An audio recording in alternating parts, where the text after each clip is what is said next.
the other thing that we're underreacting to on this easy breezy Tuesday, um, let's go to Chicago, okay?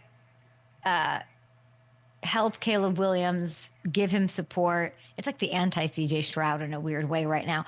They went in, right? They got things done early. That's always pleasant, always like love that they were able to do that. Obviously Ben Johnson, I did the whole thing, like putting my feet on the table, protect this guy, offensive line, do all that. Let's look at their offseason moves. Okay. They being able to sign one of my favorites always, who never gets enough love. And I want like a better NFL life for him. All pro defensive tackle, Grady Jarrett. This is like hours after he's cut by the Falcons, he gets scooped up. That is huge. And all these moves you're seeing, all of them are in the trenches, right? Like I said, it's the Carmen Vitale special. Trench Queen, like they're just adding where they need to add to do the Ben Johnson special. They complete this rebuild. Drew Dalman, they trade for Thuney, Jonah Jackson right before free agency opens.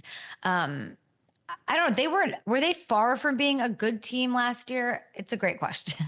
They have a new coach who there seems to be a lot of faith and a lot of rallying around in a way that was different than what we saw with Eberflus, which felt a lot about kind of human he is. And, Eberflus was great guy vibes. And this is like Ben Johnson's an animal vibes. So there's an inherent difference, I think, there, respectfully. Yeah. And this is why we like that there was at least some consistency at the GM spot with Ryan Poles being able to do what he wants to overhaul the roster. If you take a look at FanDuel Sportsbook, because we looked at this morning, and as you should, of course, for March Madness and your futures bets for NFL, I like watching where the winds blow, right? The NFC odds have shifted with all these players being added and shored up, right? So the Eagles, they're still the favorites and they should be at plus 310. Then you got the Lions.